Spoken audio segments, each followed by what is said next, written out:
Authentic Mughlai cuisine যদি আপনারা try করতে চান আপনারা কিন্তু মাস্ট ভিজিট করবেন করিমসে, যেটা বনানী 11তে লোকেটেড। এইটা কিন্তু একটা খুবই সুন্দর ফাইন ডাইন রেস্টুরেন্ট। রিসেন্টলি ওরা ওদের আবুধাবি ফ্র্যাঞ্চাইজের সাথে অ্যাফিলিয়েট করে মুগলাই কুইজিন স্টার্ট করেছে ঢাকাতে। অ্যাপিটাইজার থেকে আমি নিয়েছিলাম ওদের অ্যাপেল চিকেন আর মাটন চিক মশালা। এইটা তো খুবই মিটি আর ফ্লেভারফুল ছিল, আর অ্যাপেল চিকেনটাই স্মোকি ফ্লেভারটা খুবই প্রমিনেন্ট ছিল। I absolutely loved it. Mains থেকে আমি নিয়েছিলাম ওদের মাটন রোগান জোশ। এইটা আমার one of the best mutton rogan josh ever. অনেক বড় বড় মাটনের পিস ছিল, এটা অলমোস্ট 5 পিসের মতো।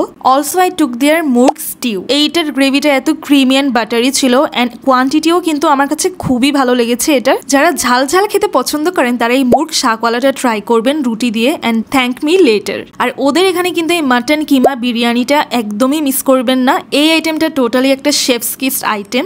এই বিরিয়ানির সাথে ওরা একটা ছোট রায়তাও সার্ভ করে। এই রায়তা দিয়ে বিরিয়ানিটা আপনারা একাই শেষ করে ফেলতে পারবেন। ওদের এখানের প্রত্যেকটা আইটেমই আমার কাছে খুবই ফ্লেভারফুল লেগেছে, আর প্রত্যেকটা কারিতেই দেখলাম খুব ভালো পরিমাণে ওরা গ্রেভিও দিয়েছে। মিটের পরিমাণটাও কিন্তু ওরা অ্যাডিকুয়েট রেখেছে।